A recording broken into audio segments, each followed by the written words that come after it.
quando adolescentes criminosos e assassinos são rotulados de jovens problemáticos por pessoas que se identificam como sendo de esquerda, isso nos diz mais sobre a mentalidade da própria esquerda do que sobre esses criminosos violentos propriamente ditos. Raramente há alguma evidência de que os criminosos sejam meramente problemáticos, e frequentemente abundam evidências de que eles na realidade estão apenas se divertindo enormemente ao cometer seus atos criminosos sobre terceiros. Por que então essa desculpa é já arraigada?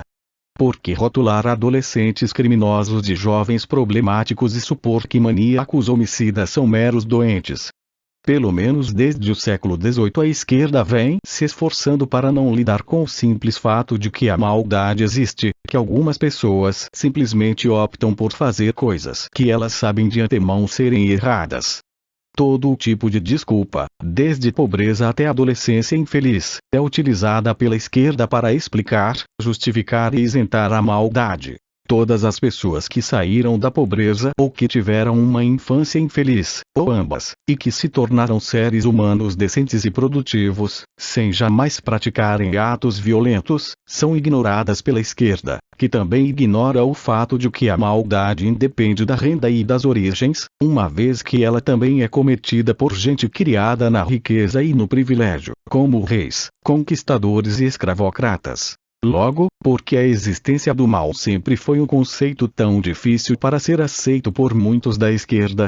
O objetivo básico da esquerda sempre foi o de mudar as condições externas da humanidade.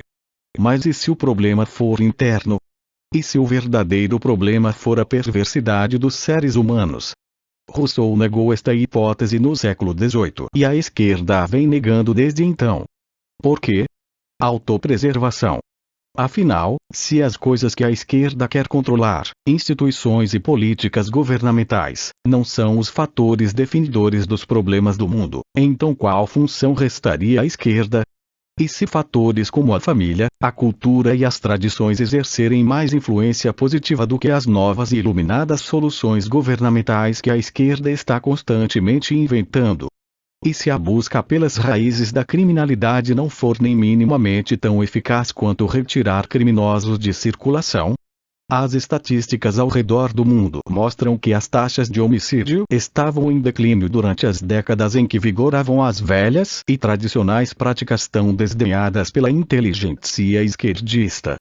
Já quando as novas e brilhantes ideias da esquerda ganharam influência, no final da década de 1960, a criminalidade e violência urbana dispararam. O que houve quando ideias antiquadas sobre sexo foram substituídas, ainda na década de 1960, pelas novas e brilhantes ideias da esquerda, as quais foram introduzidas nas escolas sob a alcunha de educação sexual e que supostamente deveriam reduzir a gravidez na adolescência e as doenças sexualmente transmissíveis. Tanto a gravidez na adolescência quanto as doenças sexualmente transmissíveis vinham caindo havia anos. No entanto, esta tendência foi subitamente revertida na década de 1960 e atingiu recordes históricos. Desarmamento. Uma das mais antigas e mais dogmáticas cruzadas da esquerda é aquela em prol do desarmamento. Aqui, novamente, o enfoque está nas questões externas, no caso, nas armas. Se as armas de fato fossem o problema, então leis de controle de armas poderiam ser a resposta. Mas se o verdadeiro problema são aquelas pessoas malvadas que não se importam com a vida de outras pessoas, e nem muito menos para as leis, então o desarmamento, na prática, fará apenas com que pessoas decentes e cumpridoras da lei se tornem ainda mais vulneráveis perante pessoas perversas. Dado que a crença no desarmamento sempre foi uma grande característica da esquerda desde o século XVIII, em todos os países ao redor do mundo, seria de se imaginar que, a esta altura, já haveria incontáveis evidências dando sustentação a esta crença. No entanto, evidências de que o desarmamento de fato reduz as taxas de criminalidade em geral, ou as taxas de homicídio em particular, raramente são mencionadas por defensores do controle de armas. Simplesmente se pressupõe, de passagem, que é óbvio que leis mais rigorosas de controle de armas irão reduzir os homicídios e a criminalidade. No entanto, a crua realidade não dá sustento a esta pressuposição. É por isso que são os críticos do desarmamento que se baseiam em evidências empíricas, todas elas magnificamente coletadas nos livros Morguns, Les Crimes, de John Locke, e Guns and Violence, de Joyce Lee Malcolm. Mas que importância têm os fatos perante a visão inebriante e emotiva da esquerda? Pobres. A esquerda sempre se arrogou a função de protetora dos pobres. Esta é uma de suas principais reivindicações morais para adquirir poder político. Porém, qual a real veracidade desta alegação? É verdade que líderes de esquerda em vários países adotaram políticas assistencialistas que permitem aos pobres viverem mais confortavelmente em sua pobreza. Mas isso nos leva a uma questão fundamental: quem realmente são os pobres? Se você se baseia em uma definição de pobreza inventada por burocratas, como aquela que inclui um número de indivíduos ou de famílias abaixo de algum nível de renda arbitrariamente estipulado pelo governo, então realmente é fácil conseguir estatísticas sobre os pobres. Elas são rotineiramente divulgadas pela mídia e gostosamente adotadas por políticos. Mas será que tais estatísticas têm muita relação com a realidade? Houve um tempo em que pobreza tinha um significado concreto, uma quantidade insuficiente de comida para se manter vivo, ou roupas e abrigos incapazes de proteger um indivíduo dos elementos da natureza. Hoje, pobreza significa qualquer coisa que os burocratas do governo, que inventam os critérios estatísticos, queiram que signifique. E eles têm todos os incentivos para definir pobreza de uma maneira que abranja um número suficientemente alto de pessoas, pois isso justifica mais gastos assistencialistas e, consequentemente, mais votos e mais poder político. Em vários países do mundo, não são poucas as pessoas que são consideradas pobres, mas que, além de terem acesso a vários bens de consumo que outrora seriam considerados luxuosos, como televisão, computador e carro, são também muito bem alimentadas. Em alguns casos, até mesmo apresentam sobrepeso. No entanto, uma definição arbitrária de palavras e números concede a essas pessoas livre acesso ao dinheiro dos pagadores de impostos. Esse tipo de pobreza pode facilmente vir a se tornar um modo de vida, não apenas para os pobres de hoje, mas também para seus filhos e netos. Mesmo quando esses indivíduos classificados como pobres têm o potencial de se tornar membros produtivos da sociedade, a simples ameaça de perder os benefícios assistencialistas caso consigam um emprego funciona como uma espécie de imposto implícito sobre sua renda futura, imposto este que, em termos relativos, seria maior do que o imposto explícito que incide sobre o aumento da renda de um milionário. Em suma, as políticas assistencialistas defendidas pela esquerda tornam a pobreza mais confortável ao mesmo tempo em que penalizam tentativas de se sair da pobreza. Exceto para aqueles que acreditam que algumas pessoas nascem predestinadas a serem pobres para sempre, o fato é que a agenda da esquerda é um desserviço para os mais pobres, bem como para toda a sociedade. Ao contrário do que outros dizem, uma enorme quantia de dinheiro desperdiçada no aparato burocrático necessário para gerenciar todas as políticas sociais não é nem de longe o pior problema dessa questão. Se o objetivo é retirar pessoas da pobreza, há vários exemplos encorajadores de indivíduos e de grupos que lograram este feito, e nos mais diferentes países do mundo. Milhões de chineses expatriados emigraram da China completamente destituídos e quase sempre iletrados. E isso ocorreu ao longo dos séculos. Independentemente de para onde tenham ido, se para outros países do Sudeste Asiático ou para os Estados Unidos, eles sempre começaram lá embaixo, aceitando empregos duros, sujos e frequentemente perigosos. Mesmo sendo frequentemente mal pagos, estes chineses expatriados sempre trabalhavam duro e poupavam o pouco que recebiam. Era uma questão cultural. Vários deles conseguiram, com sua poupança, abrir pequenos empreendimentos comerciais. Por trabalharem longas horas e viverem frugalmente, eles foram capazes de transformar pequenos negócios em empreendimentos maiores e mais prósperos. Eles se esforçaram para dar a seus filhos a educação que eles próprios não conseguiram obter. Já em 1994, os 57 milhões de chineses expatriados haviam criado praticamente a mesma riqueza que o bilhão de pessoas que viviam na China. Variações deste padrão social podem ser encontradas nas histórias de judeus, armênios, libaneses e outros emigrantes que se estabeleceram em vários países ao redor do mundo. Inicialmente pobres, foram crescendo ao longo de gerações até atingirem prosperidade.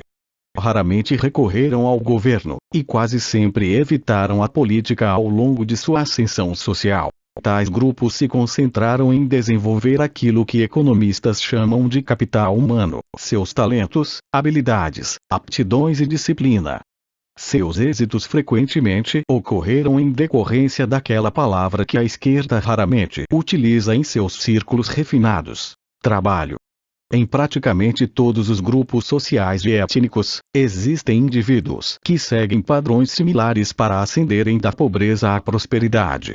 Mas o número desses indivíduos em cada grupo faz uma grande diferença para a prosperidade ou a pobreza destes grupos como um todo. A agenda da esquerda, promover a inveja e o ressentimento ao mesmo tempo em que vocifera exigindo ter direito sobre o que outras pessoas produziram, é um padrão que tem se difundido em vários países ao redor do mundo. Esta agenda raramente teve êxito em retirar os pobres da pobreza.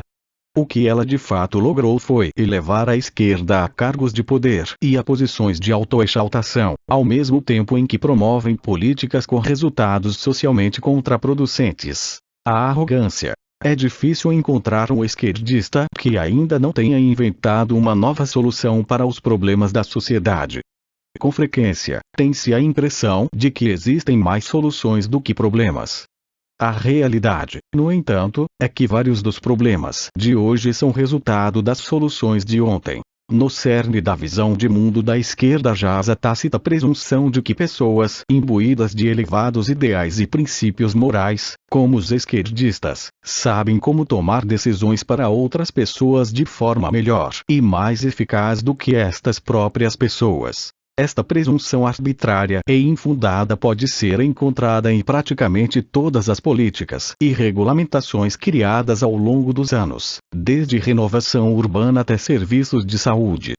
Pessoas que nunca gerenciaram nem sequer uma pequena farmácia, muito menos um hospital, saem por aí jubilosamente prescrevendo regras sobre como deve funcionar o sistema de saúde, impondo arbitrariamente seus caprichos e especificidades a médicos, hospitais, empresas farmacêuticas e planos de saúde. Uma das várias cruzadas internacionais empreendidas por intrometidos de esquerda é a tentativa de limitar as horas de trabalho de pessoas de outros países, especialmente países pobres, em empresas operadas por corporações multinacionais.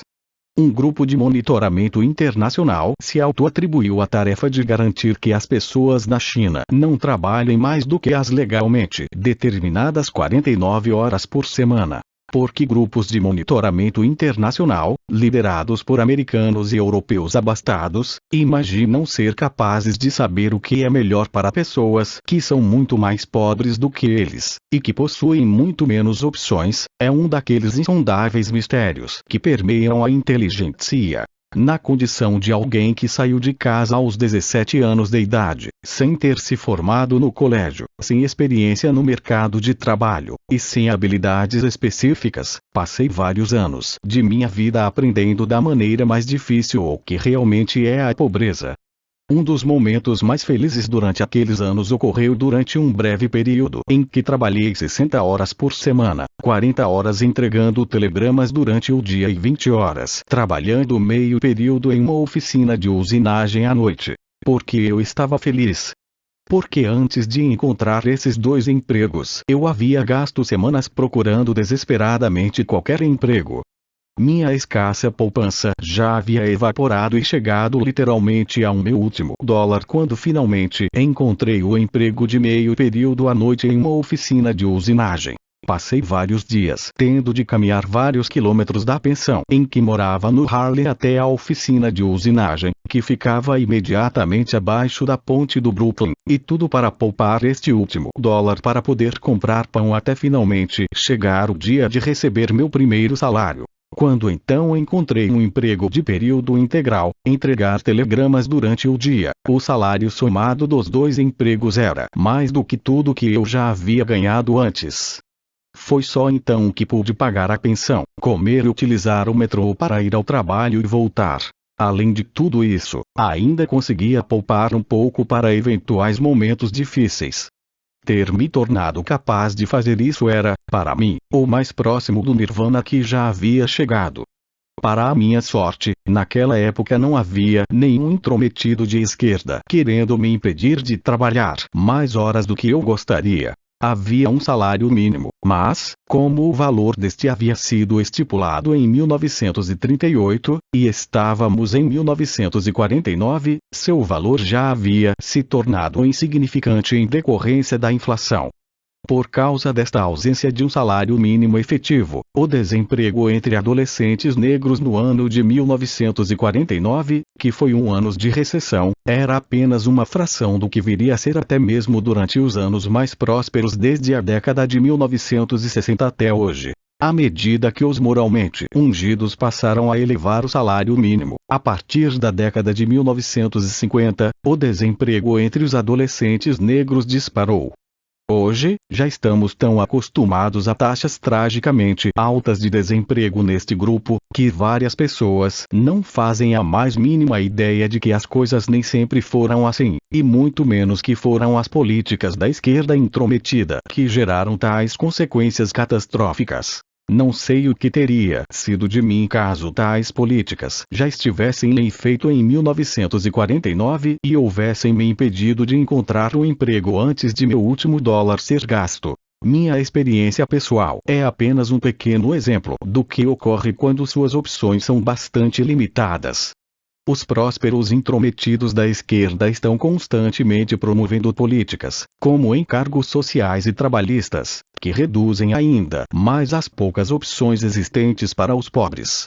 Quando não reduzem empregos, tais políticas afetam sobremaneira seus salários. Parece que simplesmente não ocorre aos intrometidos que as corporações multinacionais estão expandindo as opções para os pobres dos países do terceiro mundo, ao passo que as políticas defendidas pela esquerda estão reduzindo suas opções. Os salários pagos pelas multinacionais nos países pobres normalmente são muito mais altos do que os salários pagos pelos empregadores locais. Ademais, a experiência que os empregados ganham ao trabalhar em empresas modernas transforma-os em mão de obra mais valiosa, e fez com que na China, por exemplo, os salários passassem a subir a porcentagens de 2 dígitos anualmente. Nada é mais fácil para pessoas diplomadas do que imaginar que elas sabem mais do que os pobres sobre o que é melhor para eles próprios. Porém, como alguém certa vez disse, um tolo pode vestir seu casaco com mais facilidade do que se pedisse a ajuda de um homem sábio para fazer isso por ele. Gostou do vídeo? Então deixe seu like, inscreva-se no canal e compartilhe com seus amigos.